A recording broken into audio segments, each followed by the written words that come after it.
नमस्कार, मैं हूं निखिल और आप देख रहे हैं दी ललन टॉप की रक्षा मामलों पर खास पेशकश रखवाले की शुरुआत मेहमानों के स्वागत के साथ होती है। बहुत बहुत स्वागत है शिव आपका। धन्यवाद निखिल। शिव, रखवाले की इस एपिसोड की लीड सिर्फ और सिर्फ एक स्टोरी हो सकती है। 25 साल बाद ऐसा हुआ है कि किसी यूनाइटेड स्टेट्स ऑफ अमेरिका के किसी ऊंचे लेवल के डिग्निटरी ने विजिट किया है ताइवान को, जिसे चीन कहता है कि चीन है, ताइवान भी कहता है कि चीन है, लेकिन दोनों के चीन अलग अलग हैं। और अब चीन बहुत नाराज है। चीन ने ताइवान को पूरी तरह से घेर के मिलिट्री एक्सरसाइज भी शुरू कर दी है, जिसमें वो लाइव फायरिंग भी कर रहे हैं। पहली प्रतिक्रिया मैं ये इसी बात को लेकर के चाहता हूँ कि बहुत चैटर था जब नैन्सी पेलोसी रास्ते में थी, यूएस हाउस ऑफ रिप्रेजेंटेटिव की स्पीकर। तब ये कहा जा रहा था कि नैन्सी अवॉइड भी कर सकती थी ताइवान में इस तरह के विजिट को, इस तरह के टाइम में जब वैसे ही दुनिया फ्लक्स में है। आपको क्या लगता है?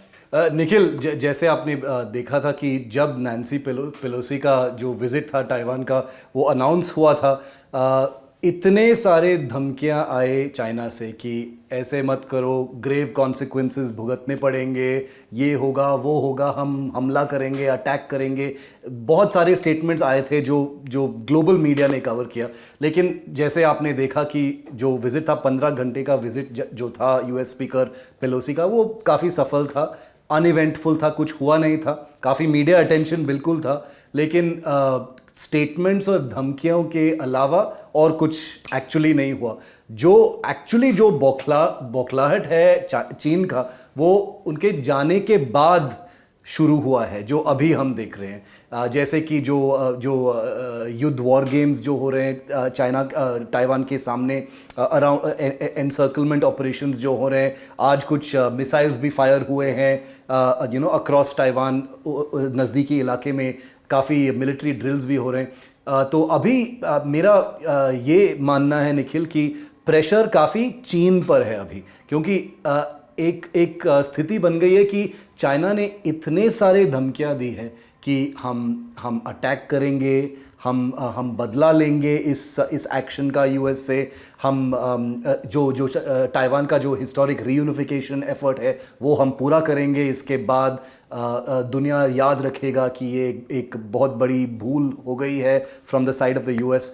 तो एक तरफ से चीन ने अपने आप पर प्रेशर डाल दिया है, ग्लोबल प्रेशर डाल दिया है, और इसलिए मेरा मानना है कि अभी वो काफ़ी सारा पावर प्रोजेक्शन कर रहे हैं, मिसाइल फायर कर रहे हैं, रॉकेट लॉन्च कर रहे हैं, वो तट के बैटरी से रॉकेट फायर कर रहे हैं into the Taiwan straight.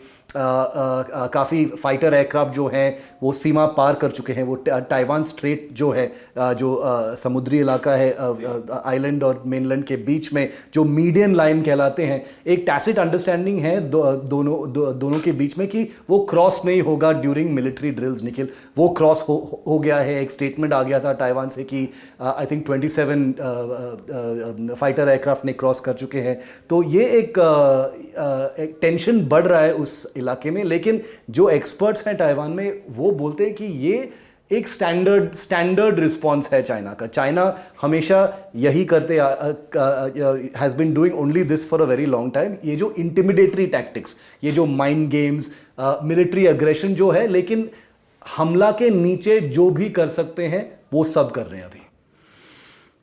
Shiv, आप बता रहे थे कि फाइटर एयरक्राफ्ट्स ने उस मीडियन लाइन को क्रॉस किया है। दरअसल चीन और ताइवान एक आइलैंड है, चीन के फुजियान आप कह सकते हैं प्रीसिंग के पास पड़ता है, और बीच से एक स्ट्रेट जाती है, समंदर का इलाका है, बहुत नैरो, और उसके बीच में शिव उसी के बारे में बात कर रहे थे, एक मीडियन लाइन मानी जाती है कि इधर सोवरेन आरओसी और एक दूसरी तरफ जो आपका पीपल्स रिपब्लिक ऑफ चाइना है, जो जिसको मेनलैंड चाइना भी हम कहते हैं।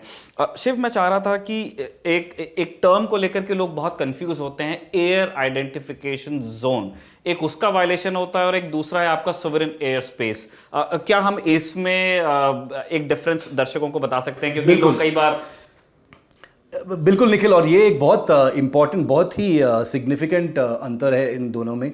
एयर आइडेंटिफिकेशन जोन उस इलाकों के that area is described as air identification zone, जिसमें से जो रेडार्स और एयर डिफेंस रेडार्स हैं ताइवान के, वहाँ से डिटेक्ट कर सकते हैं, मतलब डिटेक्ट एंड आइडेंटिफाई कर सकते हैं कि एग्जैक्टली ये चीज़ क्या है जो हमारे आइडेंटिफिकेशन जोन में, इसलिए उसको एयर डिफेंस आइडेंटिफिकेशन जोन बोलते हैं Nikhil. Air defence zone, air defence zone का मतलब है कि उस इलाके में अगर जो एयर डिफेंस एसेट्स हैं ताइवान में, अगर वो आइडेंटिफाई करते हैं उस सरकमफ्रेंस में और चैलेंज करते हैं, तो उनके पास एक विकल्प होता है कि वो एंगेज भी कर सकते हैं. Basically means the enemy is with in range of the air defence radars and missiles of the island. और ये एयर आइडेंटिफिकेशन जोन में आपको चैलेंज किया जाता है और उसके बाद आपसे कहा जाता है कि आप खुद को आइडेंटिफाई करिए, हमसे अप्रूवल लीजिए, उसके बाद जाइए. और इससे दादागिरी खूब सारी दिखाई जाती है सामने वाले को. देखिए, चीन के जो युद्ध विमान हैं वो लगातार एयर आइडेंटिफिकेशन जोन में घूमते हैं ताइवान के, क्योंकि ये एक दिखावा है, एक पावर प्रोजेक्शन है कि देखो आप कुछ नहीं कर सकते हो, हम आपके एयर आइडेंटिफिकेशन जोन में आ जाएंगे. और ऐसा नहीं है कि वो छुप के आ रहे हैं, वो खुले खुले आ रहे हैं ताकि वो आइडेंटिफाइड हो जाएं, ताकि वो दुश्मन के मन में ये एस्टैब्लिश हो जाए कि देखो हम डरते नहीं हैं, हम जहां भी जाना चाहते हैं हम जा सकते हैं, और हमारे आर्म्ड फाइटर एयरक्राफ्ट है, आपके एयर आइडेंटिफिकेशन जोन में घुस सकते हैं. और इसलिए ये लाइव फायरिंग एक्सरसाइज में बहुत सारा एम्यूनिशन दिन में फायर किया गया ताकि आप वो आसमान में वो स्ट्रीक स्मोक की वो देख सकें. इट्स फॉर एवरीबडी टू सी कि हम ये कर रहे हैं और आपसे जो बन पड़ता है आप कर लीजिए. शिव, 1995 के बाद हम देख रहे हैं कि चाइना इतना बिलिजरेंट है ताइवान को लेकर के. हमें चाहते हैं कि हम थोड़ा समय इस बात पर भी लगाएं कि यूएस का एक पूरा एक बहुत लंबा इतिहास है जिस तरह से उसने ताइवान को और चीन को एंगेज किया है. पहले वो ताइवान के साथ में थे, फिर फाइनली वो वन चाइना को रिकग्नाइज करते हैं मिड 70s में. लेकिन ताइवान का साथ वो छोड़ते नहीं हैं.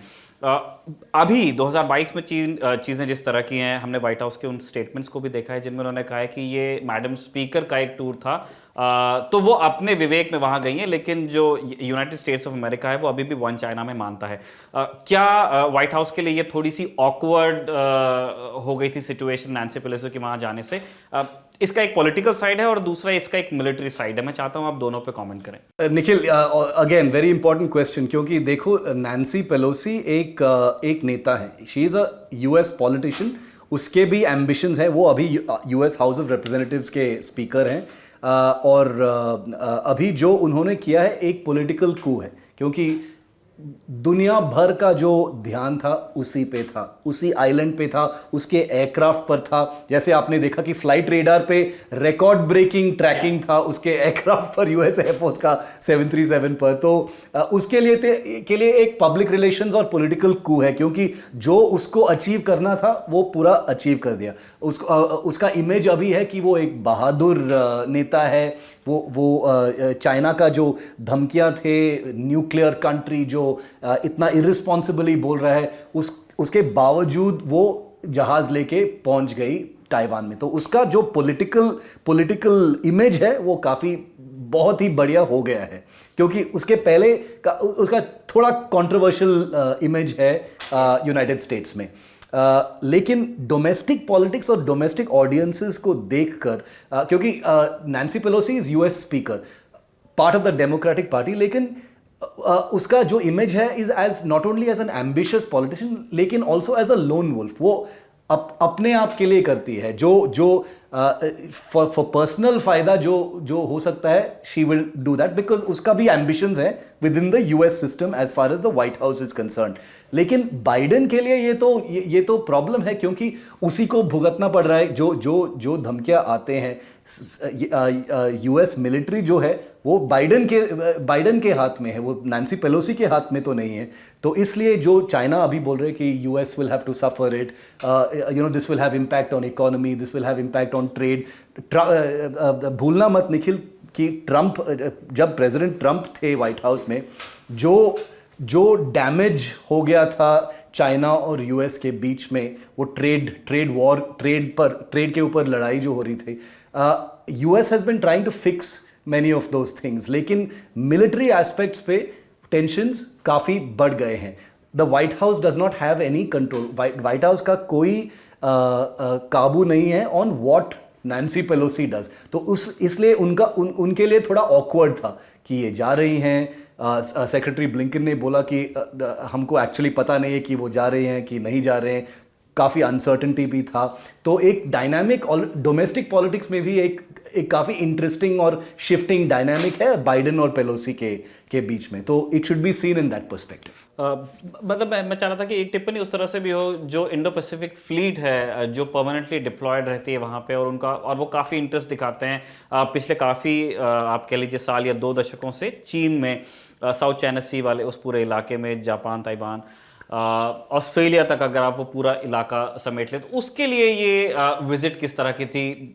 7th फ्लीट के दिमाग में क्या चल रहा था, या जो पैसकॉम है वहाँ पे किस तरह का चैटर था, अगर उस बारे में कोई जानकारी हमारे पास है? देखो निखिल, ये जो यूएस और चाइना के बीच में जो एक लूज स्टैंड ऑफ का सिचुएशन बहुत सालों से हो रहा है in the Indo Pacific region, और स्पेशली साउथ चाइना सी, जैसे आप बताओगे द मेन पावर्स जो हैं वहाँ पे इज द चाइनीज नेवी और द यूएस नेवी। लेकिन ये जो विजिट था नैन्सी पेलोसी का, अगर आप जियोपॉलिटिकली देखोगे, जैसे आपने करेक्टली बताया कि ये 25 इयर्स के बाद हो रहा था ऐसा विजिट, तो Indo Pacific the Pacific navies और यूएस मिलिट्री के लिए ये actually it was a shot fired, उनके लिए एक जियोपॉलिटिकल एक मूव था।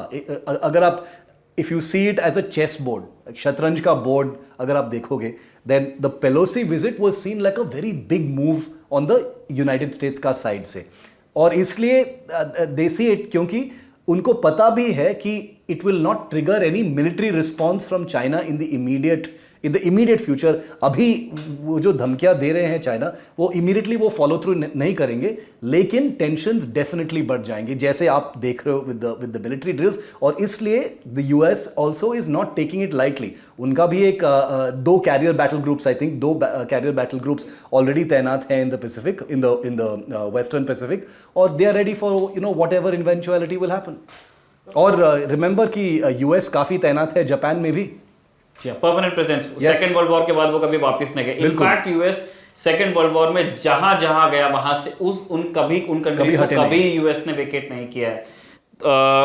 वापस आते हैं शिव, जो चीन की मिलिट्री ड्रिल्स चल रही हैं, तो बहुत सारे लोगों ने कहा है कि चीन इस तरह से इन्वेजन और एनसर्कलमेंट को भी प्रैक्टिस करता है, एक सीज मेंटालिटी डालने की कोशिश करता है। और हमने देखा है कि सिर्फ हार्ड पावर के साथ में नहीं हुआ है, चीन ने इस बार साइबर अटैक्स भी किए ताइवान में। वो करते रहते हैं, लेकिन इस बार भी वहां पे क्या है, कई सुपरमार्केट्स को वहां पे हिट किया गया है, कुछ गवर्नमेंट वेबसाइट्स को भी हिट किया गया है। क्या ये चीज नई है, और जो चीन जिस तरह से रिएक्ट कर रहा है, क्या वो बाकी लोगों के साथ भी भविष्य में ऐसा कर सकता है? क्योंकि एक जो उसका फेस ऑफ है इंडिया के साथ लद्दाख में भी चल रहा है। तो हम ये समझना चाहते हैं कि जिस तरह से ताइवान के साथ में वो रिएक्ट कर रहा है, हर तरह से हार्ड पावर से, अपने साइबर अटैक वाले माध्यमों से, क्या उस तरह की चीजें वो दूसरे देशों के साथ करने के बारे में भी सोच सकता है? बिल्कुल सोच सकता है निखिल, और कर भी रहा है। जैसे आपने बताया कि साइबर अटैक्स, देखो चाइना के पास एक बहुत बड़ा आर्म्ड फोर्स है, बहुत बड़ा, मतलब I think it's the largest army in the world, one of the largest navies in the world after the United States. लेकिन उनका एक मिलिट्री फिलॉसफी ये है कि हमको कब्जा करना है, धरती को कब्जा करना है, लेकिन विद मिनिमल फोर्स। अगर हम फोर्स को नहीं यूज करना है, तो if we can achieve our objectives without using force, वो वही करेंगे। काफ़ी ग्रे जोन वॉरफेयर, जो ग्रे जोन वॉरफेयर कहलाते हैं, वो काफ़ी हो रहा है ऑलरेडी। जैसे आपने बताया निखिल कि साइबर अटैक्स लगातार बहुत सालों से हो रहे हैं ऑन ताइवान, उनके गवर्नमेंट के नेटवर्क्स पर, उनके मिलिट्री नेटवर्क्स पर, उनके इकोनॉमिक नेटवर्क्स, शॉपिंग मॉल्स। 2-3 दिन पहले एक शॉप, ताइवान का सबसे बड़ा शॉपिंग मॉल नेटवर्क, वो पूरा क्रिपल हो गया था because of a Chinese cyber attack. तो ये पैरेलल ग्रे जोन वॉरफेयर, ये कभी रुकेगा नहीं, ये लगातार होता रहेगा। मेन सवाल ये है कि क्या चाइना एक एक्चुअल काइनेटिक एक्शन ले सकता है ऑन द ताइवानीज मेनलैंड। और भूलना मत निखिल कि ताइवान एक सिंगल आइलैंड नहीं है, एक बड़ा आइलैंड तो है ही, लेकिन ताइवान के बहुत सारे छोटे छोटे भी आइलैंड्स हैं जो चाइना के काफ़ी नज़दीक हैं। मात्सू आइलैंड्स हैं, किनमेन आइलैंड हैं, जो मतलब 10-15 किलोमीटर की दूरी में है ये छोटे आइलैंड, जिसमें बहुत लोग रहते हैं। जैसे कि किनमेन आइलैंड में जो आई थिंक 8 या 9 किलोमीटर है चाइना के कोस्ट से, जो ताइवान का टेरिटरी है, वहाँ पे आई थिंक 1.5 लाख ताइवानीज लोग एक्चुअली ऑलरेडी रहते हैं, एक बड़ा शहर है उस आइलैंड पर, तो ऐसे टेरिटरीज हैं भी, तो ऐसा नहीं है कि these places are out of reach. लेकिन द मेन क्वेश्चन अभी है कि क्या अभी तक जो चाइना करता आ रहा है कि इंटिमिडेटरी टैक्टिक्स, जो मिलिट्री ड्रिल्स करेंगे, एनसर्कल करेंगे ताइवान को, उनको मतलब वेयर डाउन करेंगे, उनको फटीग करेंगे कि हम लगातार बार बार मिलिट्री ड्रिल्स करेंगे ताकि ताइवान को कोई आराम ही ना हो, उनके नेटवर्क्स को आराम ही ना हो, क्या यही होता रहेगा कि एक्चुअली कुछ काइनेटिक एक्शन होगा? That is the main question Nikhil, क्योंकि इकोनॉमिक एक्शंस, ट्रेड एक्शंस वो तो हो ही रहे हैं। अभी भी कुछ एग्रीकल्चर के ऊपर कुछ बैन हो रखा है, कुछ एक्सपोर्ट्स पे कुछ बैन हो रखा है, तो ये तो इजी है, ये तो कोई भी कर सकता है, लेकिन actual fighting, actual invasion, that is the question. और यही लाख का सवाल भी है शिव, बहुत सारे लोग ये जानना चाहते हैं। दरअसल एक बीन काउंट चल रहा है, एक तरफ चाइनीज नेवी का पूरा टनेज लिखा जा रहा है, दूसरी तरफ ताइवान की नेवी का पूरा टनेज लिखा जा रहा है, एयरक्राफ्ट, कितने फौजी हैं दोनों तरफ। पर्सनली मुझे ये तरीका कंपैरिजन का थोड़ा गलत लगता है। बीन काउंट्स आपको हमेशा सही रिजल्ट देते नहीं हैं। हम ये समझना चाहते हैं कि एक तो ये दोनों मिलिट्रीज कंपेयर कैसे करती है, 1, और 2, अगर चीन ओवरवेलमिंगली पावरफुल है, उसका लैंड मास बड़ा है, पॉपुलेशन बड़ा है, इकोनॉमी बड़ा है, मिलिट्री तो बहुत बड़ा है, तो उसने अब तक की ताइवान को हथिया क्यों नहीं लिया है? तो हम इन दोनों प्रश्नों के जवाब चाहते हैं। मैं आपकी बात से बहुत बिल्कुल सहमत हूँ निखिल कि ऐसे बीन काउंट वाला तुलना जो है, नंबर्स फॉर नंबर्स, जहाज़ टू जहाज़ वाला जो तुलना है वो बिल्कुल गलत है, वो बिल्कुल मिसलीडिंग है, क्योंकि एक्चुअली जो ऑन ग्राउंड जो रियलिटी वो काफ़ी कॉम्प्लिकेटेड है, बहुत लेयर्ड है। मैं बताता हूँ कैसे। जैसे आपने बताया कि ये तो एक फॉरगॉन कंक्लूजन है, एक फैक्ट है कि ताइवान एक बहुत छोटा आइलैंड है, चाइना एक बहुत बड़ा देश है। I think in terms of area China 267 times the area of Taiwan है। Their army I think 8 to 10 times the size of Taiwan, उनके पास 18 times the size of their air force. ऐसा बहुत कुछ तुलना कर सकते हैं जो अच्छा लगता है, कैची लगता है, क्योंकि एक एलिगेंट मैथमेटिक्स में आप रिप्रेजेंट कर सकते हो कि इतना बड़ा है, इतना परसेंटेज है, ये सब। लेकिन एक्चुअल तुलना में अगर देखोगे कि ताइवान तो अकेला है नहीं। अगर असली में चाइना कुछ हमला करता है या ताइवान पहुंचता है या बॉम्ब करता है, तो 2 देश तुरंत आ जाएंगे इस क्षेत्र में। एक है यूएस और एक है जापान। निखिल, ये 2 देश हैं जो ऑफिशियली ऑलरेडी कमिट कर चुके हैं कि अगर चाइना ताइवान पर हमला करता है तो both Japan and US will enter the fight to defend Taiwan। तो ये एक ऑलरेडी एक रिटन पॉलिसी है दोनों देश का।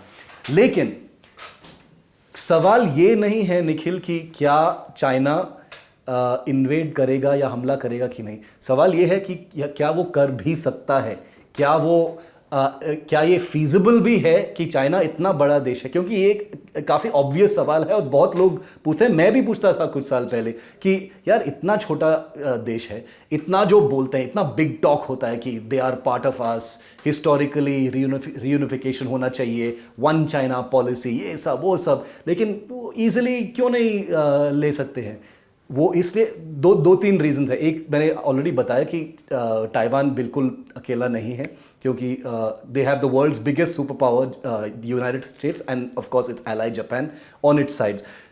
एक एक्चुअली ऑन ग्राउंड एक और भी दिलचस्प रीज़न है कि ये इतना आसान नहीं होगा निखिल, और वो ये है कि ताइवान एक डेफिनेटली एक छोटा आइलैंड है, लेकिन उनके पास जो कॉन्सेंट्रेशन ऑफ वेपनरी जो है वहाँ पर, इट्स अ बिग डेटरेंट, वो एक काफ़ी बड़ा डेटरेंट है चाइनीज़ फोर्सेस के लिए। और ये भी सोचो कि जो अगर चाइना ताइवान को इन्वेड करने का प्लान है तो वो सी से जाएंगे, वो समुद्र से ही जाना पड़ेगा, क्योंकि उसी से मटेरियल्स, सैनिक, ये सब डिलीवर कर सकते हैं, और वो एक बहुत धीरे प्रोसेस होगा क्योंकि वो समुद्र से आएंगे।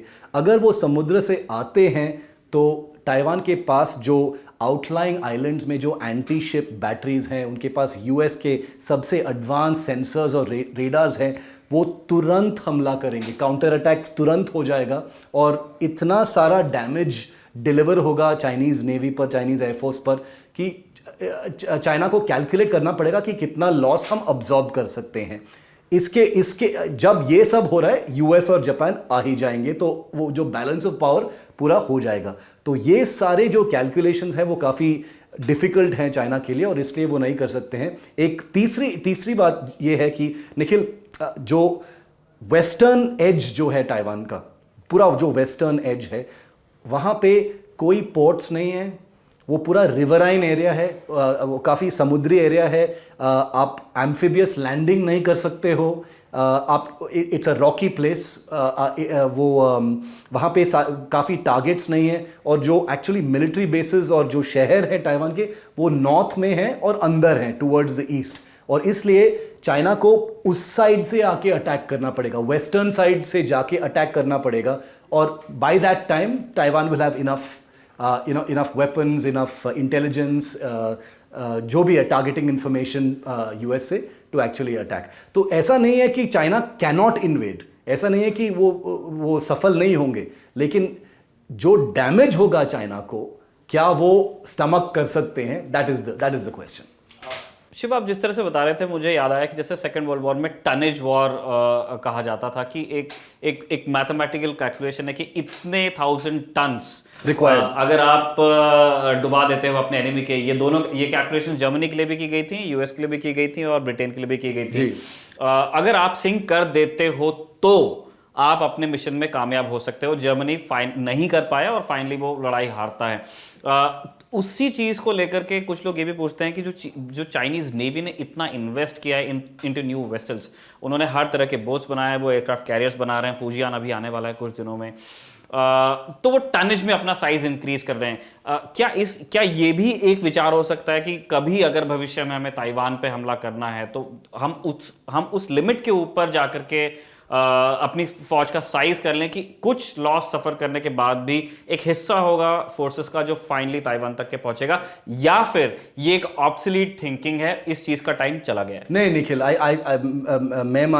मुझे मानना है कि ये एक्चुअली फिलॉसफी बिल्कुल एक्टिव है चाइनीज पॉलिसी में, और ये फ्यूचर में जाके नहीं, अभी भी है वो टनेज वाला पॉलिसी, और ये एक्चुअली एक स्टैंडर्ड थीम है मिलिट्रीज में, कि हम कितना डैमेज अब्जॉर्ब कर सकते हैं, हम कितना डैमेज का लॉस भुगत सकते हैं, हम कितने जहाज खो सकते हैं, कितने विमान शूट डाउन हो जाएंगे हमारे, ताकि हम स्टिल एक्टिव रहेंगे और वो मिशन ऑन ट्रैक रहेगा। ये एक मैथमेटिकल मॉडल डेफिनेटली है, क्योंकि जो उनका जो नेवी है, अपने बहुत सालों से हो रहा है निखिल, वो बहुत इन्वेस्टमेंट कर रहे हैं उनके नेवी में, क्योंकि उनको पता है कि एक्चुअल जो पावर प्रोजेक्शन है वो सिर्फ नौसेना से हो सकता है, जैसे कि the US, which is why the two big navies of the world are the US and China. जो पैसिफिक, इंडो पैसिफिक का जो एक्चुअल स्टैंड ऑफ है, वो एक समुद्री स्टैंड ऑफ है, it's happening in the oceans,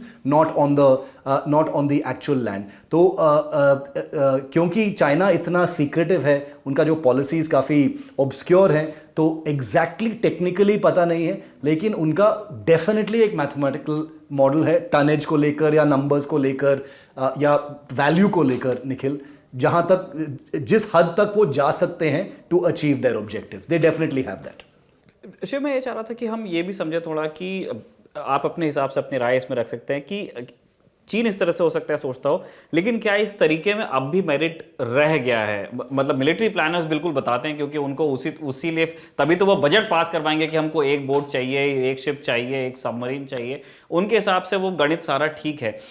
लेकिन क्या लड़ाई का ये तरीका अभी भी वाजिब रह गया है? जैसे हमने कन्वेंशनल वारफेयर को लेकर के अब जो यूक्रेन में हो रहा है, वो उसने बिल्कुल चैलेंज कर दिया है कि एक second world war type of invasion अगर आप करते हैं तो उसके हो सकता है वो आपकी मर्जी से नहीं भी हो जाए, उसका रिजल्ट आप बहुत अच्छे से प्रेडिक्ट नहीं कर सकते। मैं ये जानना चाहता हूं कि क्या ये जो टनेज वाला कॉन्सेप्ट है, इसमें अभी भी दम बाकी है?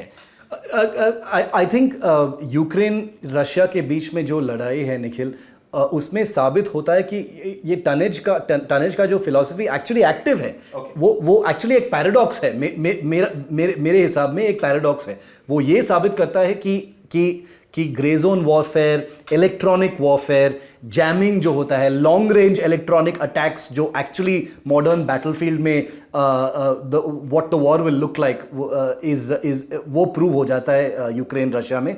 लेकिन वो ऑल्सो प्रूव ये साबित करता है कि एक्चुअल जो काइनेटिक वॉर होगा, एक्चुअल लड़ाई, बुलेट्स फायर्ड, मिसाइल को जो फायर करते हो, टैंक्स रोलिंग इन, एक ग्राउंड इन्वेजन, इतने सारे इन्फेंट्री के ट्रूप्स, एक्चुअल सैनिक जो है ग्राउंड पे, वो भी साबित करता है कि वो भी एक एलिमेंट होगा एक मॉडर्न युद्ध में। तो मेरा नहीं मानना है कि वो सेपरेट होगा। द टनेज जो the dirt and the grime of war, वो बिल्कुल होगा।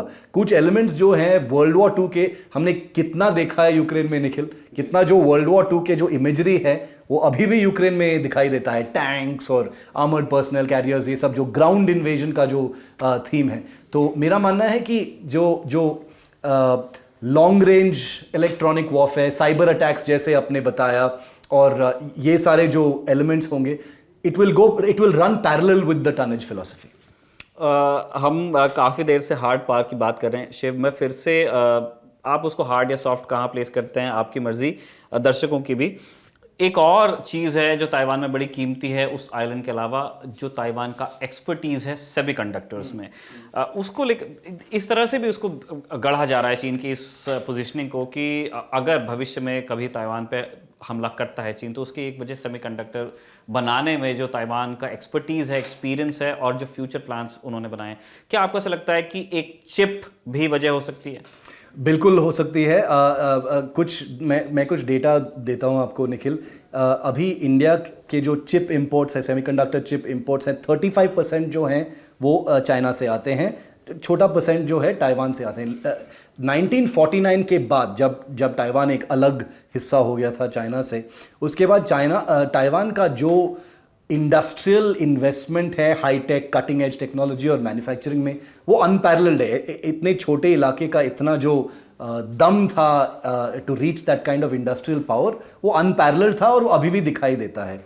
लेकिन अगर चाइना अभी एक एक्सट्रीम सिनारियो देखते हैं निखिल, अगर चाइना एक पूरा नेवल ब्लॉकेड करता है ताइवान का, पूरा एयर ब्लॉकेड करता है, एयर डिफेंस जोन बनाता है, नो फ्लाई जोन करता है, कस्टम्स क्वारंटीन कर देता है, ट्रेड बैरियर लगा देता है ताकि कुछ सामान अंदर या बाहर नहीं जा सकता है, तो it will have a real impact on the world. क्योंकि ताइवान के पास नॉट ओनली एक मैन्युफैक्चरिंग का नो हाउ है, लेकिन उनके पास काफ़ी सारे रिसर्च एंड डेवलपमेंट बॉडीज़ भी हैं जो ये सेमीकंडक्टर्स और माइक्रोचिप्स, जो बहुत सारे एप्लीकेशंस, ये कैमराज में, ऑटोमोबाइल्स में, कंप्यूटर्स में, सैटेलाइट्स में, स्पेसशिप्स में, सबके एप्लीकेशंस में वो होते हैं। So it will have a real impact.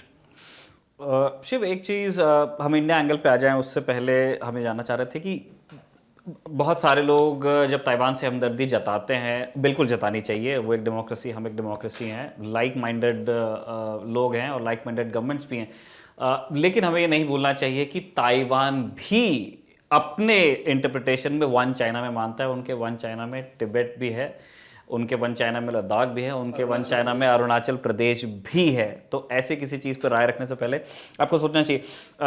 Shiv, हमने यूएस के वन चाइना पैराडॉक्स को लेकर बात कर ली है, जो उनके संबंध चीन और ताइवान के साथ है। एक इंडिया भी ऑफिशियली वन चाइना में मानता है। हम मानते हैं कि तिब्बत अब चीन का हिस्सा है, लेकिन हम अपनी सोवरेन टेरिटरी को अपना ही मानते हैं।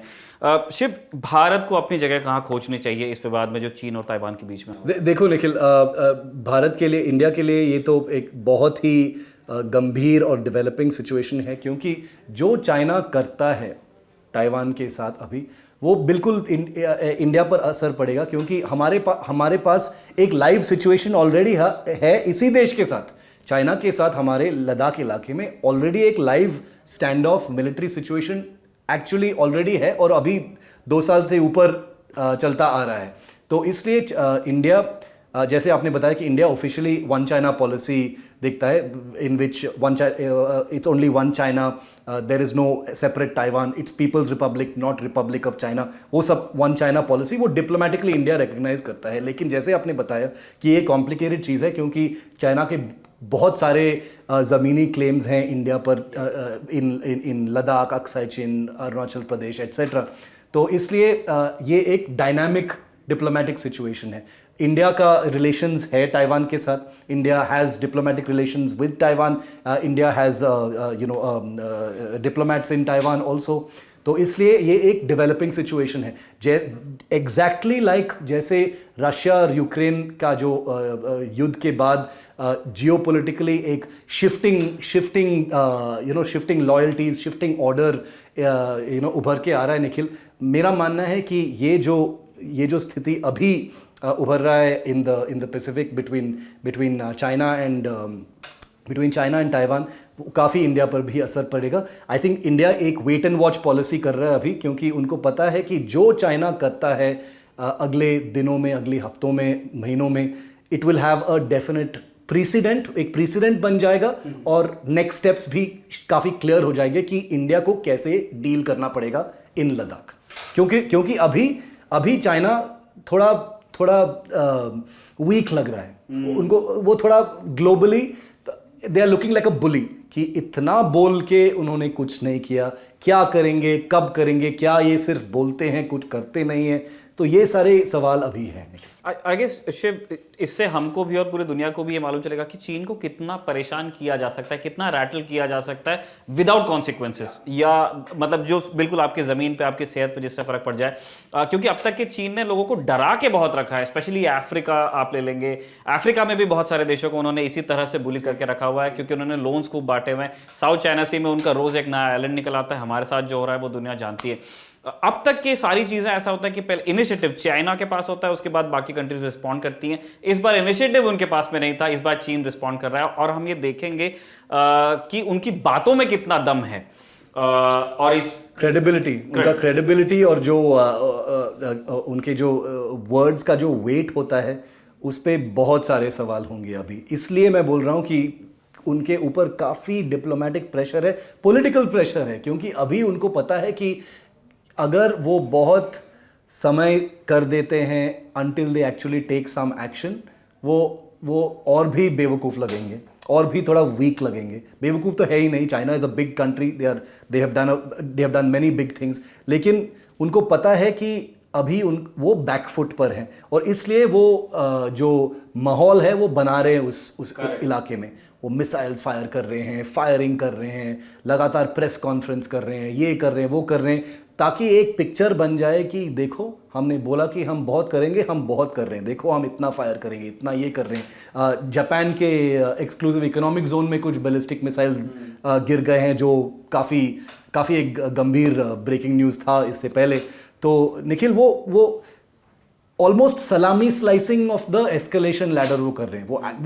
वो सडनली अब्रप्टली एक एस्केलेशन नहीं करेंगे, लेकिन छोटा छोटा ये जो है, ताकि दुनिया को लगे कि यार ये तो माहौल बना रहे हैं। प्रेशर उनको ज़रूर अपने पे से रिलीज करना है, क्योंकि अगर वो पेलोसी की विजिट को इग्नोर कर देते हैं कोट अनकोट, तो कल को क्या पता कल कोई जापानीज डेलीगेशन वहां पे आ जाए, वो और बड़ी इंसल्ट होगी। और यहाँ पे इंडिया में भी पार्लियामेंट, मनीष तिवारी ने बोला कि इंडिया में पार्लियामेंट डेलीगेशन शुड जाना चाहिए। और क्या पता मतलब शी के दोस्त पुतिन चले जाए वहां पे। दोस्ती जो आपको बाहर दिखाई दे रही है, अंदर कोई किसी का दोस्त नहीं होता है इंटरनेशनल रिलेशंस में। बिल्कुल। शिव, दो छोटी छोटी स्टोरीज पर हम और आपकी टिप्पणियां चाहते हैं। आपने काफी वक्त आज के एपिसोड के लिए पहले दे दिया। छोटी छोटी टिप्पणियां। 31 जुलाई 2022 को एक अच्छी खबर आई पूरी दुनिया के लिए। उसको अलग अलग तरह से लोग अपने हिसाब से इंटरप्रेट कर सकते हैं। आतंकवादी और ex military commander al Zawahiri का अंत हो गया है। एक CIA के एक ड्रोन स्ट्राइक में उसकी मौत हो गई है। उसके घर की बालकनी में ऐसा बताया जा रहा है कि 2 हेलफायर मिसाइल्स लॉन्च करके उसकी जान ली गई। शिव, कितना बदल जाएगा अल जवाहिरी के जाने से अलकायदा? निखिल, अलकायदा ऑलरेडी एक काफ़ी डिमिनिश्ड संगठन था, जिहादी संगठन जो बिल्कुल तालिबान के प्रोटेक्शन में एग्जिस्ट कर रहा था। पाकिस्तान के ज़वाहिरी एक कुछ रिपोर्ट्स थे कि ज़वाहिरी एक्चुअली पाकिस्तान में था, उसको भेजा गया था सिराजुद्दीन हक्कानी जो होम मिनिस्टर हैं उनके प्रोटेक्शन में, उनके घर में वो मारे गए थे। तो ये सारे बोलते हैं, लेकिन अलकायदा जो है उनका जो शक्ति था पहले, जब ओसामा बिन लादेन उनके लीडर थे, अगर उससे तुलना करेंगे तो बिल्कुल नहीं, वो बहुत ही डिमिनिश्ड हो गए हैं। उनके बहुत सारे जो कार्डर्स हैं और ऑर्गेनाइजेशंस को ज्वाइन कर चुके हैं, कुछ आईसिस में, कुछ तालिबान में, कुछ हक्कानी नेटवर्क में, ऐसे सारे दे हैव स्प्रेड आउट। लेकिन अल ज़वाहिरी का जो स्टेटेड इंटेंशन था वो था कि टू स्प्रेड द जिहाद ईस्टवर्ड्स। उसको करना था कि शायद जम्मू एंड कश्मीर में, इंडिया के लेके काफी बात करता था, इंडिया के बारे में बहुत बात करता था, क्योंकि उसको पता भी था कि यहाँ पे एक माहौल बन चुका है पॉलिटिकली भी, ताकि काफ़ी अटेंशन मिल सकता है अगर हम कुछ बोलें तो। या ये प्रोपेगेंडा था या एक्चुअली एक प्लान था, हमको पता नहीं है। लेकिन जब भी हम कुछ न्यूज़ सुनते हैं निखिल, या एक सेल बस्ट हो चुका है या कोई पकड़ा गया है तमिलनाडु में या आंध्रा में, यूपी में, मोस्टली केरला में, वो मोस्टली आईसिस से लिंक्ड होते हैं। कभी अलकायदा का लिंक सुनने में नहीं आता है, at least as far I am concern. तो अलकायदा एक्चुअली एक डिमिनिश्ड ऑर्गेनाइजेशन था, क्योंकि उसका जो हिस्ट्री था 9/11 उसका मिशन था, इसलिए वो एग्जिस्ट करते थे और Taliban regards them very well, तो इसलिए it was there. But Zawahiri जो था वो ही वाज द नंबर 2, वो द सेकंड इन कमांड थे ओसामा के, और वो बिल्कुल चीफ थे अलकायदा के। तो it will definitely have an असर तो पड़ेगा अलकायदा पे। लेकिन जैसे आपको पता है, ऐसे जिहादी टेररिस्ट ऑर्गेनाइजेशंस में उनके पास एक लैडर ऑफ रिस्पॉन्सिबिलिटी होता है, और जब एक आदमी मारा जाता है तो एक दूसरा आदमी आ जाएगा। और इसीलिए ये चेंज चलती रहेगी। शिव, अल ज़वाहिरी के अंत की जब खबर आई तब एक और शब्द की खूब चर्चा हुई, प्रेडेटर ड्रोन्स। हिंदुस्तान भी 2 ड्रोन्स इस्तेमाल करता है, सी गार्डियंस। इंडियन नेवी का ऐसा कहना है कि ये ड्रोन्स आम नहीं है, वैसे नेवी इनको काफ़ी क्लोजली गार्डेड रखती है। नेवी इनके साथ में क्या करती है, जनरली बाहर मीडिया में यही जानकारी है कि ये रिकॉनेसेंस के लिए इस्तेमाल किए जाते हैं, बट ये मिलिट्री मिशंस होते हैं, इनके बारे में पूरी जानकारी प्रेस में नहीं रहती है। और इंडिया के कुछ प्लान्स भी थे, 30 ड्रोन्स अब लेना चाह रहे थे। शिव, क्या अब भी चीज़ें ट्रैक पे है? बीच में स्लो पड़ गया था इंडिया का ड्रोन एक्विजिशन प्रोग्राम। हाँ बिल्कुल निखिल, ये जो 2 सी गार्डियन ड्रोन्स हैं वो प्रेडेटर जैसे ही हैं, वो बेसिक स्ट्रक्चर प्रेडेटर जैसा ही है निखिल। सेम कंपनी भी बनाता है, जनरल एटॉमिक्स। ये जो है, ये दोनों डिप्लॉयड है अराकोनम में, तमिलनाडु में, और ये बहुत ही अच्छा कर रहे हैं, बहुत अच्छा काम कर रहे हैं। नेवी को बहुत पसंद है, क्योंकि ये बहुत उनका एंड्योरेंस ज़्यादा है, 24 आवर्स के ऊपर उनका एंड्योरेंस है। तो राउंड द क्लॉक सर्वेलेंस जो बोलते हैं, long range round the clock surveillance जो उसका कैपेबिलिटी है, वो लगातार हो रहा है। तो इसलिए नेवी का जो केस था कि ऐसे हमको चाहिए, ये 2 जो सी गार्डियन ड्रोन्स हैं वो लीज पे हैं निखिल, वो एक्चुअली खरीदे नहीं गए हैं, वो लीज पर हैं कुछ साल के लिए। अभी जो एक ट्राई सर्विसेज रिक्वायरमेंट है, जो काफ़ी आगे बढ़ चुका है 30 ऐसे ड्रोन्स के लिए, वो अटक चुका है प्राइस के ऊपर, क्योंकि ये बहुत ही महंगे हैं निखिल, बहुत ही महंगे, 1000 करोड़ पर पीस। हाँ, बहुत महंगे हैं, क्योंकि यूएस को पता है कि इसका कैपेबिलिटी क्या है। बहुत कम देशों के पास ऐसा कैपेबिलिटी एक्चुअली है। कुछ देशों के पास कॉम्बैट ड्रोन्स हैं, चाइना के पास विंगलूंग 2 है, ताइवान ने भी अभी टेंगयुंग 2 एक long range combat drone test किया प्रेडेटर के मॉडल पर। लेकिन प्रेडेटर का जो इलेक्ट्रॉनिक्स है, टारगेटिंग सिस्टम्स हैं, सैटेलाइट लिंक्स हैं, ऑप्टिकल सिस्टम्स हैं, जो कम्युनिकेशन सिस्टम्स हैं, वो अनमैच्ड हैं। वो मतलब कोई नज़दीक भी नहीं आ सकता उस टेक्नोलॉजी के सामने। तो इसलिए इंडिया का जो नज़दीकी रिलेशनशिप है यूएस से, they are trying to negotiate a better deal for this drones, क्योंकि आर्मी को 10 चाहिए, एयरफोर्स को 10 चाहिए, नौसेना को 10 चाहिए, एयरफोर्स को कुछ ऑप्शनली आर्म्ड चाहिए, आर्मी को हाफ सर्वेलेंस चाहिए, हाफ आर्म्ड चाहिए। तो ऐसे एक परम्यूटेशन एंड कॉम्बिनेशन को लेकर एक पैकेज डील, वो कुछ डिप्लोमेटिक नेगोशिएशन चल रहा है कि क्या हम इनके कुछ पार्ट्स इंडिया में बना सकते हैं under the make in India programme etcetera. तो वो अभी नेगोशिएशन स्टेज में है, अटक गया है, लेकिन इट्स नॉट डेड येट, वो अभी लाइव है। ठीक है, तो हम आगे फॉलो करते रहेंगे स्टोरी को। शिव, आखिरी रिएक्शन को एक और स्टोरी पे चाहिए। 1 अगस्त की रात को एक खबर आई थी कि पाकिस्तान में एक मी-17 हेलीकॉप्टर क्रैश हुआ, जिसके अंदर 6 लोगों की मौत हुई है, जिसमें से एक क्वेटा बेस 12 कोर के जो कोर कमांडर थे लेफ्टिनेंट जनरल सरफराज अली थे, और एक DG coast guard Pakistan brigadier Amjad Hanif Satti भी थे। शिव, ये एक्सीडेंट तो अब हो गया है, बलूच रेबल्स ने कहा भी है कि उन्होंने किया है। आपको ऐसा लगता है कि इसके पीछे बलूच रेबल्स हो सकते हैं? बहुत लेट आया अनाउंसमेंट। बिल्कुल निखिल, जब भी कोई दुर्घटना होता है उन इलाकों में, बलूचिस्तान इलाकों में, ये रिस्पॉन्सिबिलिटी ले ही लेते हैं, क्रेडिट लेते हैं कि हमने शूट डाउन किया या हमने किया है।